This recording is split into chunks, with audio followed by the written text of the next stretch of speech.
Hey, welcome to On The Reel. I've got the bros in the room here, Brandon, Alex, and myself, John.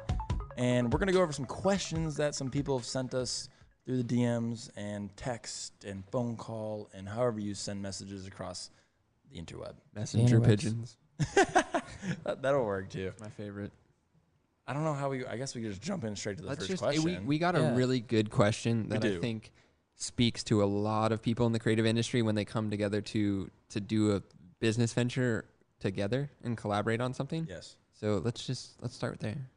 So I've got a question, and there's a good friend of mine in Texas. His name is Mitchell, and his question was, how do three creative minds share one vision? John, when you came to us with this question, at first I was like, oh, that's pretty easy to answer. And I was like, wait. Oh, that's a really good question. Like, it actually made me think about it for the rest of the day. Definitely. So it might be off. It might be like Mitchell. Yeah, Mitchell. Thank you, Mitchell, for sending that in. It actually made us think, and that's why we're featuring it on the podcast, the question. So, I mean, we've kind of been discussing it throughout the day, but I mean, Alex had a kind of a good stance on it. What was that earlier? What were you saying? I think it happens. It doesn't happen 100%, the common vision in the creative world. I think everybody has their own creative vision of what they want to create, what fulfills them mentally, what stimulates them in their mind and stuff like that. I think it's a process of people taking the reins of the directive at certain points in the creation of an idea. Because I have a fair amount of experience collaborating on design projects, film projects, and stuff like this. And when you go at it as in a sense of hard-headedness, you don't advance as fast as you want to advance. Whereas everybody has their own strengths, their own experiences, and when you bring them together and collaborate and kind of find each other's niche and allow that person to take control of the situation in that case is what causes that advancement towards what would be considered the common goal. I mean, we all have different ideas. I know working with you guys, we all have different ideas of what Reelbros could be or what it's going to be and what we're trying to make it to be. Right. And it's like a push and pull game of I'm better at this or I have more experience in this situation, so let me take the reins on this one. And in other cases, it's Brandon takes the reins, John takes the reins. And I think that is the process. I mean, it's like anything. You don't know when we set out to do Reelbros, we had no idea what it was going to become, what it's trying to become. It's still a developing evolution of a creative idea. For sure. And I think every day is just that seeking what it can be, what its potential is, and how we fulfill that potential. Yeah. No, I mean, you pretty much hit it on the head there, but hit the nail on the head, sorry. But yeah, no, I got that question. He sent me that text one night. I was reading it. I was like, you know what? That's actually a pretty in-depth question. You know, it may be obvious for some people. Oh, you don't share the same creative minds. I mean, yeah, maybe personally in our own free time, say outside of Reelbros, yeah, sure, we have our own creative ways, right? But when we come together as the Reelbros, it kind of mushes into one creative direction in a way.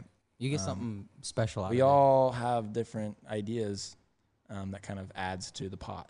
You know? It's the willingness, though, to accept each other's ideas as legitimate.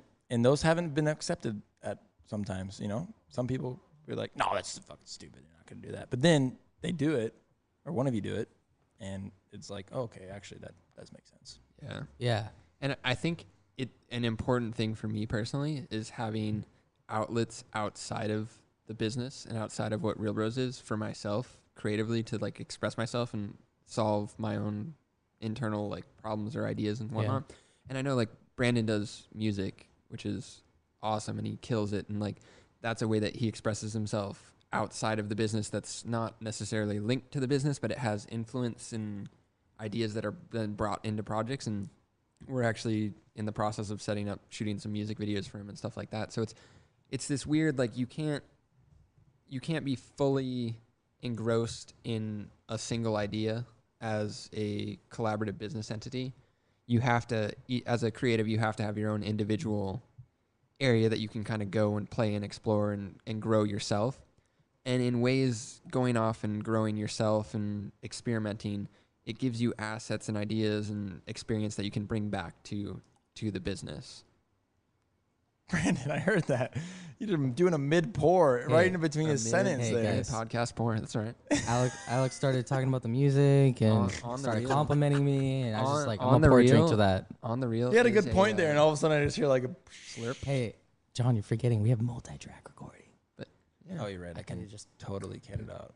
Oh, But now- sorry. but That's now a that new you brought it Roadcaster up- Pro. Now that you brought it up, Sorry, you that's gotta keep it. I'm It's used to okay. the old settings. You know, we're done an update in this Roadcaster Pro. Now we can do Yeah, the shout out 3-track to- multi. shout out to Yeah, Rode, thank by the God. way. Somebody said some shit to them, and they changed updated. it. Dude, Rode's killing it. I mean, this is the most It's super well nice. put together podcast. We don't do anything.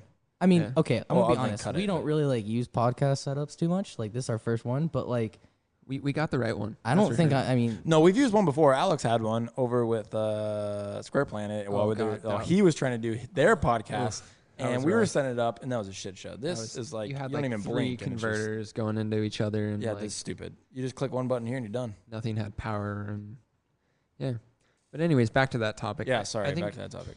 I think it's important to, when you go into a creative venture with other people and other creatives, don't lose sight of who you are as a creative. Yes, but also be accepting. But also be acceptive of other people's perspectives and ideas, because that is how you grow and that's how you get the good results. And you do need, I think we live in a world where there's too much positive feedback, and it's a feedback loop of like family and friends and, oh, this is amazing, this is good. You're great. There's not enough people to call you out on your bullshit type of thing. This is amazing. And I think working... you get a trophy. You get a trophy. You get a trophy. Yeah. And I think working with people that are willing to call you out on your shit and say that sucks, but also, on the other hand, be supportive and understanding is the... Constructive criticism. Constructive. Jesus Christ, I can't even say it. Yeah. Constructive criticism. Can't even speak right now. There we go. Got it out. That's the most important thing, because you get a better result holistically in pursuing an idea that way Yes. than you do by yourself. 100%. You have to be challenged throughout the you process. have to. Yep. That's why these kids playing soccer and they're all getting trophies. They all suck at soccer. They don't move on. That's true. Well, it's not even just soccer, everyone. Yeah, I don't know. I agree. I mean, when I was growing up and I didn't do video. I didn't know I was doing that. I didn't know till I was really going to do this stuff until end of high school, really. And then didn't really start it until midway in college kind of thing. Because I was doing graphic design first year, and I didn't even, that wasn't even a venture I wanted to take it. But anyway, back to, doing that stuff. I played hockey. I played all kinds of sports. All those people kicked my ass. They told me that I sucked. You couldn't do this, and you had to change this and that, and you had to listen to them. Otherwise, you weren't going to do anything. So I was used to getting my ass kicked. Yeah. And then trying something different to fix it. Yeah. And I think that's what you have to do now. I mean, it's not think. You have to do that now. If someone says, if one of our partners or Brandon or Alex say, no, that sucks, you kind of have to take a step back and be like, what sucks about it? And then you realize what sucks about it, and then you change it. Yeah. And I think that It becomes even- part I of mean, the creative mind That's a good situation. point. It even stems past like just saying, no, that's not good. Where you could say, you're not doing that right. And then correcting it, showing the right process, or just teaching someone like the correct way to do it. Since if you know something that they don't, passing that information on and then having that person take it, that's kind of what the relationship we've built together. And I think that's a huge reason why we are expanding at the rate we are. And we work together so well, because I haven't worked this well with other creatives in a long time. I haven't been able to have like some of the disagreements and the arguments over stuff, and then be able to come back and look Bounce at back. it and be like, bounce back from it and be like, next day or even a few like an hour, minutes later, just be like, all right, we're in this together. Sometimes like, You have to. yeah. With these Sometimes days, it's the stupidest shit we argue about. yeah, and then some days it's like minutes later. We're like, Oh, yeah, well, do you absolutely. guys want to go get coffee? Yep. It doesn't matter, though. That's the thing. People like try to hold, unless you say something personal to someone, even though we do, but that's how we, to me, it's like when you yell at someone and, do something and say something bad to someone, it's like, you don't really mean it in that certain situation. You're just trying to get a point across, but you're also building character at the same time. Well, I believe putting someone down and bringing someone back up makes them better. That was the devil Yeah. right there. 666. I lost. Actually, no, your fucking ass has been seen 666. We won't talk about that. But anyways, Fuck, I lost my thought on that one. Sorry, that was a huge crossover. It was fighting, or not fighting, but arguments. Positive arguments. yeah, Or not positive. No, we're good. arguments. Yeah. I think it's also worth mentioning. We have two semi guests here today. We have Colby and Chance. They're sitting in and listening right now. They're tapped in right now to the 4th channel. They don't have a mic, but they haven't earned that yet. We can't afford 2 other mics.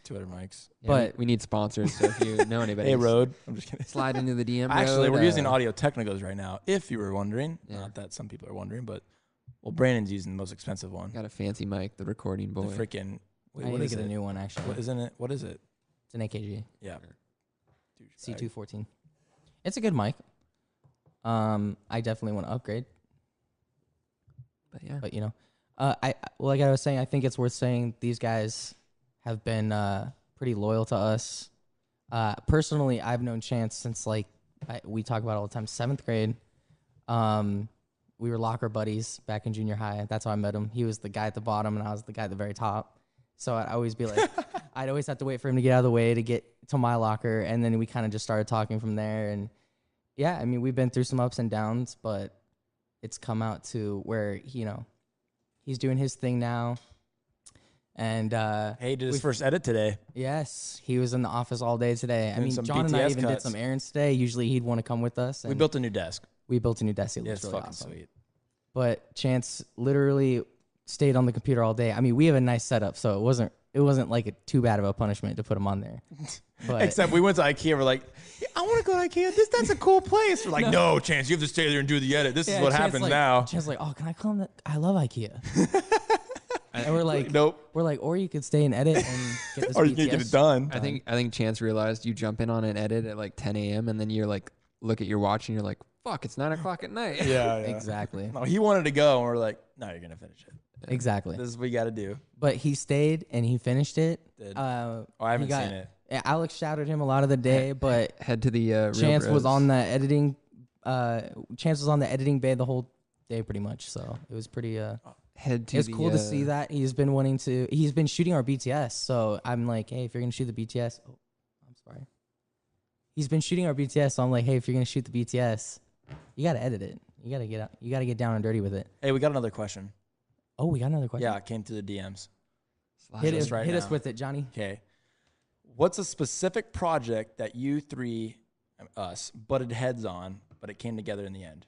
every single. Wow, we got people asking great questions. Oh man. Oh man, I'm can we trying to- can we have like a 1 minute interlude to think about that? Yeah, 'Cause like, I want to come back with a good answer. Okay, go ahead. All right. All right, guys. I think we got our answer after we'll call it short interlude. After that non-sponsored break, non-sponsored break. bathroom yes. break, So, John, I got the question question it. from the DMs, Question me. from the Reelbros DMs. All right. Give it to me. By the way, follow Reelbros Media. Reelbros.media. Dot media. Dot media, Instagram. Instagram, and The Facebook, which is Reelbros Reelbros official Media. Yeah, okay, on great. YouTube. Anyway, the question is, what's a specific project that you three, which would be us, butted heads on, but it came together in the end? I believe it's not a project. It's like a... So, yeah, I think what we came to realize is that when we're on production, we butt heads in small things, but it's never about the end goal.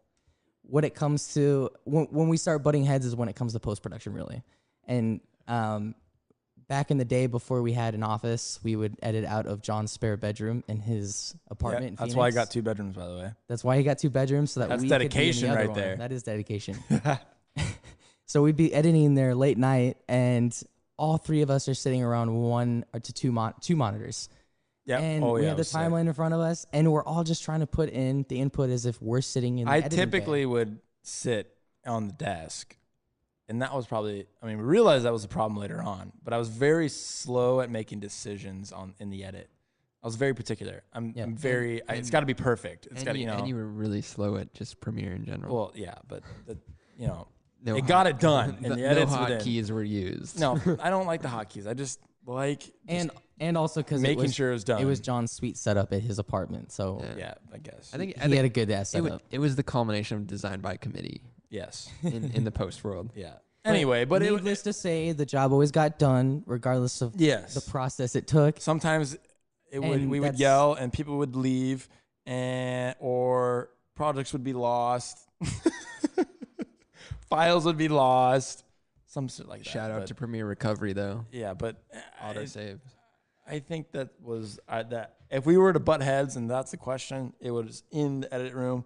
And now today, since I was so picky, I would literally, well, I mean, you can say these guys, Brandon and Alex, don't like people behind their backs. And I guess most people don't like people behind their backs talking, telling them to change things. I understand that. I get it. In general, yeah. But when it's something that you shot and you spend a lot of time on, not shot, but like we shot together and spent a lot of time on, you want to put a lot of input into it. It's everybody's and you baby. feel passionate about it. So like, you're like, oh, I don't really like that. You need to take that out.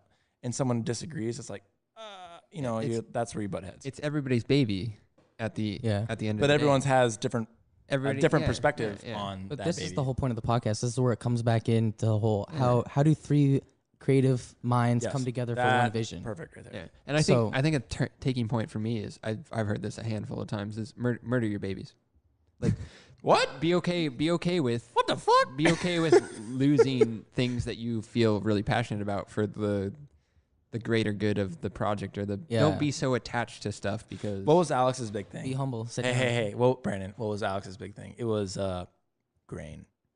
Oh, I love film grain. I love film grain. He wanted to fucking put film grain on every project. Film grain and widescreen that we had 2.40 every freaking project. I don't care what it was. A freaking I don't even know, just a little freaking 2-minute Instagram film. Need some film. Everything grain. Film grain. I'm a film snob. He realized though that not everything had to have it, but then I realized I kind of like that look. Yeah.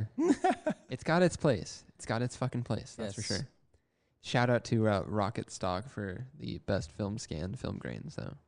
Plug. Yeah, they are good. If you're looking to sponsor some people. And it is used on the right projects now. Yeah. I still want to shoot an actual film project. Well, that would be sick. Yes. I want to find the right client for it. And yeah, definitely. Unfortunately, you have to pay for it. It's very budget inhibiting to shoot film for a lot of what we do right now. But I still want to get like an Aries Super 16 like out and put it on a gimbal on the chase car or something like that and do some crazy stuff with it. That would be sick. That would be sick.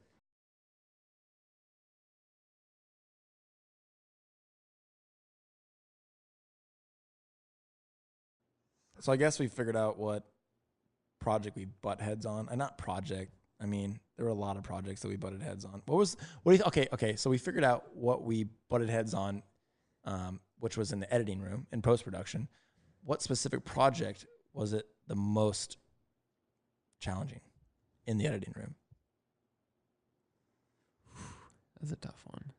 So if we were to butt heads the most, which we did, which project? You think Siren? I'm gonna have to go with Siren because that was like our like biggest step into the. Yes, I think John hit the nail on the head. It was we had just started doing music videos at this time, and this was our but we were only doing like delis and no, we did that was it. No. But Siren was our fourth or fifth music video we've done. No, yes, total. Fifth, but we did Deli, and the only published person was Shrubhead. We did 2 for Deli. Shrubhead. Yeah, that was it. Those are the only 2 artists. Siren on our 4th. Siren was our 3rd artist. Basically, our 4th music video was a music video for Republic Records. Yes, and to go on a Vivo channel. Yep, which was sick. Which is like, for me, I was like, we're shooting a Vivo music video. It's going to have a Vivo tag on it? Yep. Oh my God. And I think in a way, our expectations for ourselves were so high on that one because we were like, I remember when we had the first meeting about it, we came back and we're like, dude, we've shot like 4 music videos under this brand, and somebody wants to do a record label video with us now. Like that's the big time. And it was like there was some storyboarding going on. There were sets. The 3 of us, like that music video was shot in 2 days. We had just flown back in from another project in Maryland. 2 days. We built the whole sets with like 2 other people, and then filmed it all. Like that was actually wild. It was a warehouse. What was it? It was like a party warehouse. They rented Cool Events. Cool Events. Shout out to Cool Events. That place was sick. They had a warehouse. They gave us, half the warehouse to build our sets. We literally built them. The whole idea of Siren was, isn't a siren like they go underwater? They take you underwater. Wait, I need to stop you right there. with the help of our boy Tommy at Cool Events. Oh, Tommy. God. Tommy built that Tommy. stuff. He came Hey, clutch. We thought we thought we were going to come there that morning of production and like nothing's done. We had a pre-meeting and we showed him some like drawings and pen and He stuff. fucking Of, like, did it. this is what it should look like. Yeah. We show up the day of the shoot. It's like, oh, you want truss? Oh, you want wood frames? I'll build it. 7 Done. a.m. in the morning, walk in there. It is built Done. exactly how we imagined it. It's almost done. He's still stapling in the sides, but like we get in there and we fill it with water and we're done. Yeah. But the idea was every single set was with water, no matter if it's dripping or if it was a pool or if it was like 8 inches of water. So every set. So had it. what I was getting at is this was our first creative project where we had like she came to us because she liked our projects that we had done previously. How did she reach out? How did she reach out? Shrubhead. Shrubhead. Oh yes, Put me down. So we she shot that video, and then that was good friends with her, right? Yes. Shrubhead was good friends with her, and then she was like, "Oh, let's go see what the guys are doing." Yep. Yeah. So Sign was our chance to like really kick it off, and we were so excited, all three of us, to go into production where we had full say, that all of us wanted to put our full creative input into it, and that is where we bashed heads as far as post-production goes, because that's kind of where it all comes together. It's where you put all the shots that you shot the whole day together, and there's tons of different ways that you could put it together. We built our sets too as well, which bashed heads as well. Yeah. I mean, we literally built everything with the help of Cool Events, but our ideas were this set, and this set. There were 3 sets. Those took a lot of thought, into lighting, into, set design, which we look back on it, we fucked up some stuff. We wish we had longer sheets. We wish the bed was actually submerged in water a little bit. There's a lot of things. Yeah. We needed more light. We didn't have it, but there were a lot of things that currently, when we were on set, we were bashing heads. We were just going with the flow. And when that flow was over and we looked at the monitor product. Yeah. We're like, okay, that really looks good, or it really looks like shit. Yeah.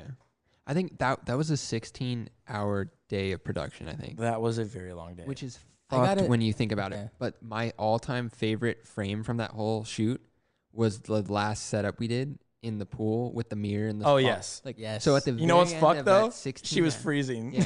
Yeah. She was freezing. We put her in cold water in a little pool that was probably like 35 degrees. It was freezing cold. No, it was air conditioned room with ice cold water. But after a 16-hour day, our best shot of the day, in my opinion, was the last shot we pulled. Yeah, I think so. Yeah. The validating moment for me was when we first got to and we were rushing. Oh, sorry.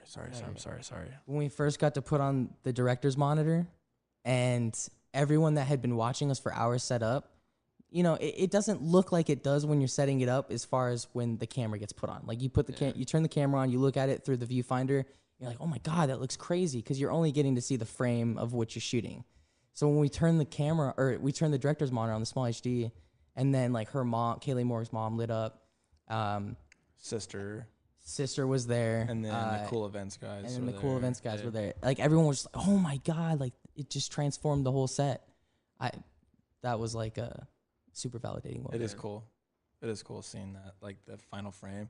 Because a lot of people, when you're not creative, you don't see that window that, that we see as creatives and as people doing this film stuff. And when you show that on a screen and you framed it and you've lit it and they see that, they're like, they think it's a movie or they think it's something different and they get so excited. That's why we were talking about in our other podcast involving people. That's why directors monitors do exist, is showing your client, showing clients and showing people that what you're doing at that exact time. And I also think the creative process is extremely dirty. I mean, like to get to those frames and to get to that result that's really something unique, it's dirty. It's not fun to get there. And you can't, if you got there easy, it's probably not that good. You have to have that argument. You have to have that push and pull of what is creative minds coming together to get that result that is more holistically, more impactful across a larger community of people. Yeah. Because by yourself, you're like, you can come up with something and think, oh, that's dope. That's really cool. That's sweet. And then you put it out in the world and it's like, yeah, it's pretty normal. Yeah. And then you get that push and pull and perspective change and shift. And when you all collectively agree on something and you can all just collectively, that's the most rewarding thing. Is like, I mean, I describe our life as countless hours and sleepless nights for 10 seconds of tape that you're just like stoked on, or like that is what it's all about, is that 10 seconds of video or film right there that is like the best framing, the best look, this is something that we want to put out in the world. And that all comes from a dirty, gritty process that a lot of people don't want to recognize. A lot of people want to ignore it and act like it's easy. A lot of people ignore it, but then a lot of people don't know about it either. Yeah, that's true. They see just the glory of it because us as filmmakers and then just, you know, being on social media all the time, you want to show just the glory part of it. And then, you know, people don't see the gritty part of flying for how many hours that we do. Somebody talked about that on Instagram. Yeah, getting oh God, be more. Yeah, getting to our location, setting up till 1 a.m. to get the chase car ready for the next day. Dealing with people just like, oh, you get to sit in a car all day and look at a screen? Oh, yeah, but you don't realize that we had to pack all that equipment up, make sure that it fit in all the cases, fly with all of it with 3 guys, carry 2 cases each with 100 pounds, close to 100 pounds each. Then we had to get to the location, rent a car, get to the location, set the car up. Unpack it, put it together, problem everything solve. went together. And then we get to sit in the car all day. You then get to sit in the car, and then you have more problems. Oh wait, sorry, the wireless. Oh wait, okay, the wireless isn't working. Hardline it. Oh, the hardline's getting interfered. How the hell is that even happening?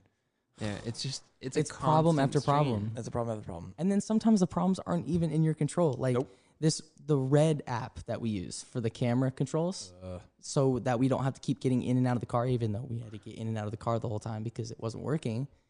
You're supposed to be able to change the controls via iPad through their app, through and Wi-Fi. It consistently dropped out throughout the whole day. It always does. Red, please, for the love of God, come up with something new.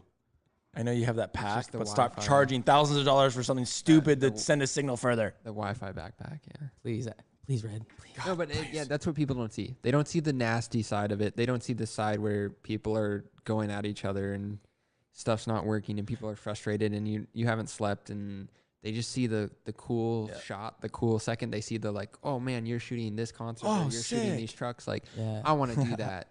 And what they don't realize is it's been a process. It's been a long haul. It's been a lot of years. It's been a lot of fuck ups, a lot of failures, and getting right back up on it, getting right back into it. It's not getting discouraged. I mean, like, we've done cable cam jobs where it's, you get an hour of sleep. You're at 3 a.m. setting stuff up. And what do you do it for? Learning how to use the rigs that they have there too. Yeah. Like, we had moving equipment because other people drop the ball on their end or they don't do their job. Getting it done. And then it's hard to explain to people that haven't been there, but you start pulling that shot and like, it makes it all worth it. And it's so hard to explain because it's like, you're like, yeah, you're just filming something really quickly and stuff, but it's all the effort that goes into that nobody understands that it takes to get there. That is what makes it worth it. And it's what is the driving force of contention between business partners and creative partners. But it's also the thing that bonds us together is we've gone through these experiences. We've laid into each other. We've tried to bring the best and the worst out of each other in times. And we know who can handle it. Because of that, we trust each other without a doubt on projects. And when somebody says, hey, I don't agree with this, or I don't think that it should be like this, and they have a creative input that you don't necessarily think is right at that time, you have the mindset to look at it and say, I trust this person enough to take another look at this. And right. Yeah. When shit hits the fan and you've got a problem, we all look at each other in the eyes and go, and when you're thinking in your mind, you know, you can fix this or he can fix this. There's a certain person that knows how to fix this stuff. Yeah. You know, if something goes wrong, well, that's who can do it. Technical and just creatively. Yeah, in sure. the process. Yeah, no, absolutely. Either way. Is you just build a trust in the team that you surround yourself with through situations that are like this. So it's never, it gets easier with experience and failure and stuff like that, but it's never straightforward or that easy. Yeah. And I think that's a good thing and a bad thing because it keeps a lot of people out of this industry or a certain level of this world that don't have the mental stamina to stand with it. But it also builds character very quickly amongst people. And when you meet with other people that are other production companies or other filmmakers and stuff, you have a lot of common ground that you can share on. You have a lot of shared experiences where you're like, hey, like if something goes wrong or it's not going your way, you just kind of look at each other and you're like, hey, been here before. We're going to get through it. We're going to get the shots and whatnot. Yeah. That's facts. That's facts. That's facts. So This is by Brian Moore, and it's Do It For More on Instagram. Here's the post. I reposted this. I thought this was the best thing ever. It's exactly what we just talked about. I've had a lot of crap running through my brain the last few weeks, just reflecting on life, really. People say, oh, you're so lucky to get to do what you do. I really wouldn't call it luck. I would call it hard work and not being afraid to fail. Right place, right time. The job looks like a dream from the outside, and most of the time it is. But people don't see the long days, being away from family days, weeks at a time, the mental stress of, are you good enough? Why did this person get this job? And I didn't. It's really not easy, and sometimes it's not fun at all. It's balance. If it's one thing, I tell everyone, I never stop learning, because the more you know, the more valuable you become. Don't be good at just one thing. Learn to be good at 10. This goes with life in general. So with that being said, be a good person, work hard, don't be afraid to fail, and never stop learning. Ask questions. Take this Motivation Monday and fucking run with it. Dude, bravo. Bravo. That was the nail on the head. Dude, he got 1,478 likes on this. I reposted it on our Reelbros story, and I think a ton of other people did as well. Wow. Yeah. But this is something that we say all the time. It is. It's this, and in 2019 and going into 2020, it's not learning 1, learning 10. I think this was a huge paragraph for us, because we say this all the time. But the one thing that we do pride ourselves the most is being problem solvers. And that goes with learning the most, and not being the person that only knows one thing but knows 10 things, is learning as much as you can. That will help you be able to solve as many problems down the road. Because on productions, and the people that listening to this, nothing's ever the same. Regardless if someone makes the equipment, just a push button on, there will always be a problem, no matter what it is. Yep. And you've got to be those people who are, who can fix those problems, or Yes. problem solvers. And if you're problem solvers, you'll always be on the next job. Yeah. Yep. Especially on a Reelbros job. You can think of everything, and there's always going to be something that is. But Brian Moore, congratulations. Round of applause. We have a clapper. We have a clapper on the Roadcaster. Which one is it? Oh, no. This doesn't know it. He's right. Oh! It's Hit fucking yellow, isn't it? I got it. Hit him with the facts. I got it. It's not the I got it. Oh my God. Literally the 2 worst ones you can pick. Hit him with- Hold on. Round of applause for Brian Moore. No! Jesus Christ. Hit him with the facts. Okay. There we go. Brian Moore. Oh my God. Congratulations. We actually invited him to be on the podcast. We did? What did he say? He's down. We just got Did he say We got to down? make some arrangements. Oh, it's always a random. Next Did he time. say he was down? When we're out in California, yeah. We're going to fucking talk Well, about he actually this comes one. to Arizona quite a bit, so we'll see. Oh, yeah. You're right. He did shoots wanna all do he that. shoots all the Ken Blocks, Jim Connor stuff and shit. I know. Like, Fucking legend. Anyway, man is good killing stuff. Good stuff. it. Man is killing it. What's the next question? Do we have another question from anybody else? Oh, Oh yeah. Alex, you want to read this one? Yeah, I'll read it. It's my turn. Here it is. So this one, coming fresh off the DMs, is what is each person's favorite project that we've worked on? My favorite is without a doubt the Gymshark spec. Wow. I forgot about that one. Because it was a spec, but it was the first project and one of the few projects that we've had full creative control over, and we've had full process. Everything from the birth of the idea To the budget. the idea to pursue a client, the budget, the process to sit down and have multiple meetings about script writing. We had like 10 at the end of that project, we had 10 meetings prior of script writing and storyboarding, and just to make sure that we had nailed what we really wanted as a vision, and then handle all the casting, the producing, the location scouting, the location rentals, the equipment. We did this with Studio Black Yeah. at the time. Stuff like that. It was our full, and then to take that, what we shot there, and then go into full post-production and create a piece from that. That's my favorite project, I think, because we had the full traditional sense of what it is to to make a commercial film. Hey, and that thing was fun. Yeah, and it was cool. It was a blast. And we got another client off it that actually paid money for it. Yeah, that's true. That's the best part about spec work is you shoot spec work, and then even if the people you want to get off it don't necessarily take a bite, there's other people around that are like, hey, that's kind of cool. Can you do that for us? And you're like, yeah, definitely. But that's my favorite project. I don't know, but I'm going to go last. Spec. And it had film grain on it too, so I mean. Like, oh, Jesus Christ. We talked about it earlier, so I mean, one of the few projects I got allowed to that grain was cranked on that one. Dabble in my grain and crank it up to like a Super 16. Yeah. Brandon, what was yours? You know, so originally my answer was actually different than Alex's. He brought up a great point with the Gymshark stuff. I completely forgot about that, like John said. But this last project we went on in Michigan with Peterbilt, it was definitely, obviously, the most memorable for me. Obviously, because it was the most recent, but also the extremities of it, the limits that we've taken it to. We're working with a company that's national, and this is a company that they hit our DMs. We didn't try and hit their DMs, whether that be through email or Instagram. They messaged us off of a whim, off of a time that we went out and we shot semis that day to test equipment for us. That's what it was at first. And they saw that video that we did, and it just so happens we were shooting Peterbilt motors that day in the middle of fucking nowhere in Arizona. And the person that matters most in that company for what we're doing saw it. He messaged us because he thought we had the most potential out of everyone that he had seen. With the processes that we go through and stuff like that, he noticed that we were different.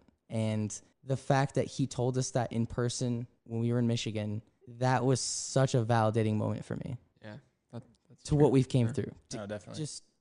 I don't know. What do you guys think about that? Well, and I think it was a recognition that I think was just so wild, because we also had talked about the initial outreach was like concealing who they were as a client and stuff, because obviously you throw around a name like that and people start to get ideas about what the client is and whatnot.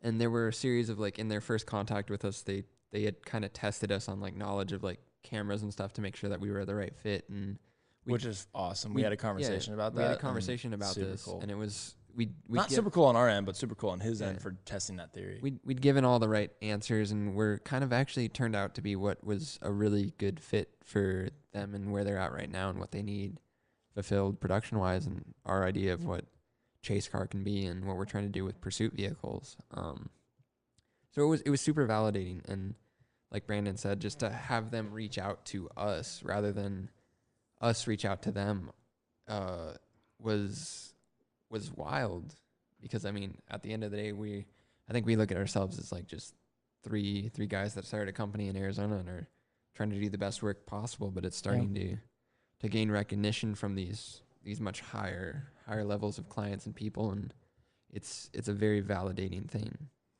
Yeah.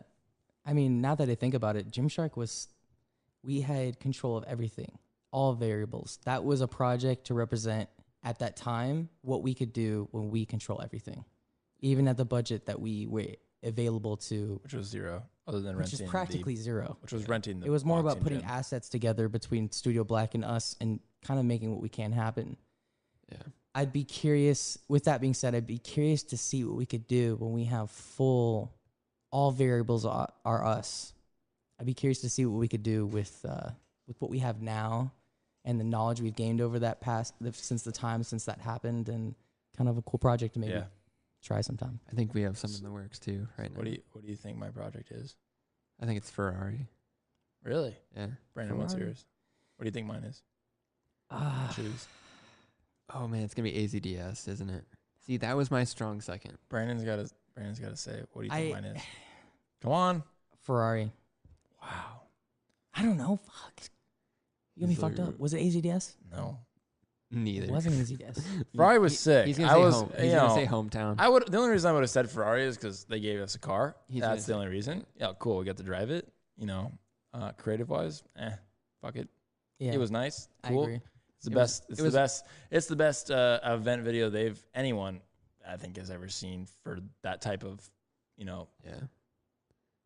what is it I'm trying to say, but that type of release. Yeah, kind of. I mean, for an event like that.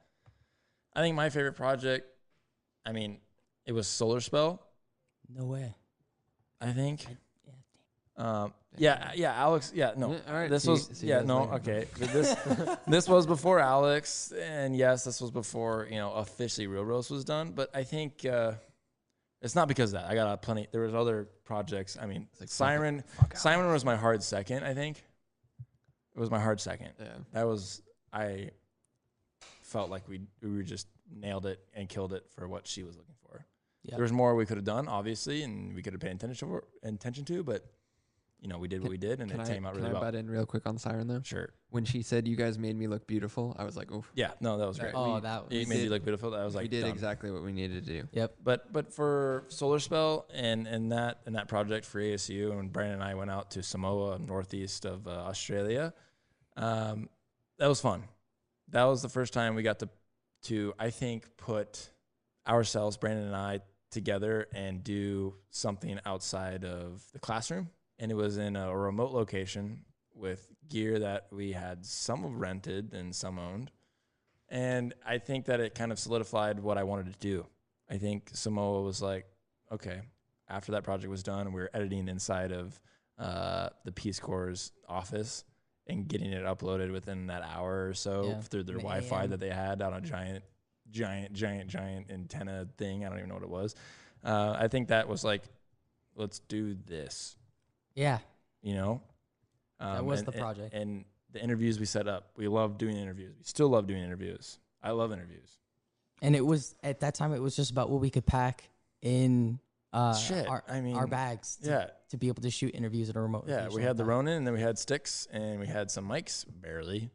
But we made it happen. We used a lot of reflectors because we had those, and we just manipulated the sun the way we could. We had zero lights. It was only reflectors. Only reflectors. Reflectors and diffusion. Diffusion, and that was it. But after that project was done, and we cranked out 2 projects out of that whole trip, and they're still using it. I literally just saw another sponsored ad like yesterday. But after that trip, there was like, I want to do this. I want to do Reelbros. I don't even know if we knew it was Reelbros at that time. We didn't. It was just John and Brandon. Incorrect. But after that, we got back down and we went to my apartment and Alex and we were all sitting there, and then we talked about this before. We're like, we just need to do this. Yep. So I think that was my favorite project that started and kicked off everything. Yeah. In a sense. No, but John has a very good point. I was definitely like, we got something special here. And if we're doing that in the middle of nowhere and cranking out that in these non-air conditioned rooms with our new MacBook Pros in Final Cut, it was just like that was the very first project I had been on where it was like, you're not going to be comfortable through the time you're doing that. Like you are in a place that is not home, right? Yeah, not even that, but like what we do, we travel a lot. You're never home. I am never home. Hashtag why your office space changes every day. Yes. Yeah. No, we have a thing where we do office space of the day, and it's literally always changing. It's in a car. It's on stage. It's in the sky. It's in the middle of a desert. It's in the middle of a forest. I love the variation and the constant questioning of where we're going to go next. I don't know. That keeps me on my toes. It's facts. And keeping you on your toes builds character. Big toes. Big toes. Big toes. Big toes. We got a question? We got another one. We got actually 2. So we have 2. I don't know. How are we looking on time? Do we want to do both? 47. Because 48. One of them. That's the first recording. Let's jump into. We're about 120 probably. Oh, maybe a little less. Really? Yeah. Don't worry. I'm gonna go through. Okay. We got 2 questions. I say let's wrap up one, and then we'll leave one for our next topic. I like it. Next episode. What's the shittier question? I'm gonna. It's the best question you have to leave for the next podcast. The next project that we're working on is the one we're gonna answer, and I think next episode is gonna be what we see Reelbros becoming. Yes. Okay. Yeah, that's I see where you're going with that one we could talk about. I see where you're going with that. So what's the next project? A week. What's the next project coming up? Oh, I know. Well, I know the next project is the moto crane. Oh yeah. Yes. So we mentioned the moto crane before, and we obviously had Zach Nelson on co-founder of Moto Crane. We did purchase one, and it's coming now in the next 2 weeks. Yeah. And we can't wait for it to get here. We are literally, we talk I about don't it even want to every talk day. about it. It's going to get me too excited, but I'm ready for it to be here. Holy shit, Brandon. Sorry. Your freaking coaster fell. It's okay. Like, anyway. Rob. So we're ready for that. I think that's the next biggest project is the motor crane, and there are many projects within the motor crane, if you know what I mean. Yes. Once we learn it and we've tested it and we know how to use it, there are a lot of projects coming up with the motor crane. That's the reason we bought it. We get it, and then like There's three king projects. there's 3 projects a week or 2 after we receive it. Yes. So we have a like week to or learn it. 2 weeks to It's- learn it. Bless Zach's heart. We have been asking him, hey, when are we going to get it? Hey, when are we Yeah. We've been rush ordering this motor crane because Yeah, we did actually. because we're trying to put it to work now. Yeah. We have people that want it now. Yeah. Our clients So thank you, Zach. Actually, we have a client that would want it at the end of this month, but we Yeah. already missed that. So Our Yep. clients keep sending us emails. They're like, "Hey, can you bring out the motor crane?" We're Yep. like, it's not here yet. yeah, It's coming. It's coming. No, but it's not that's here yet. that's the next big project. I think. I mean, I guess I could say the next client with the motor crane is going to be Karma. Yes. Yeah.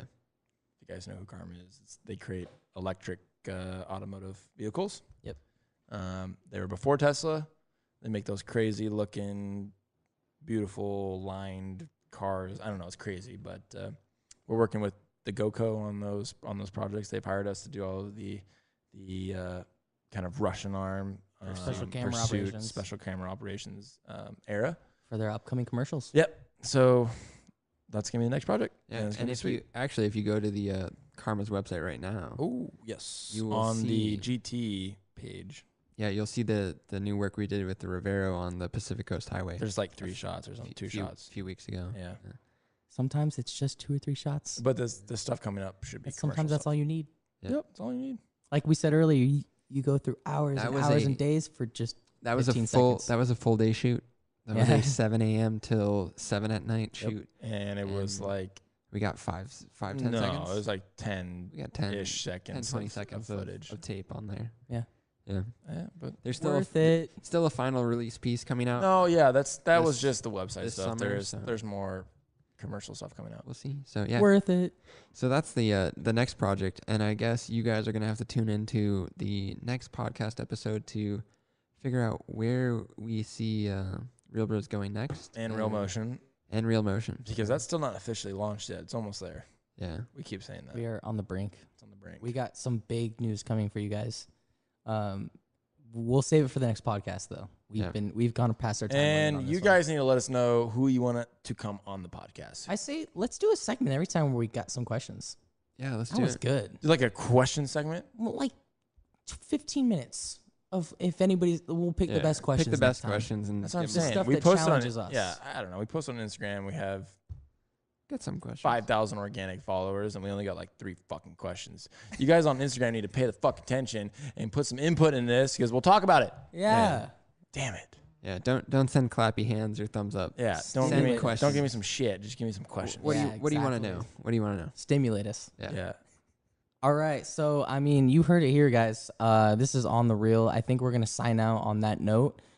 We had a pretty long talk. We went past our Our our typical limit, length. but you know, that's just more goodies for you guys. So I don't think it's none taken. So anyways, Alex, John, Brandon, we're signing out on the reel. Thanks, guys. Cheers. Cheers. Cheers.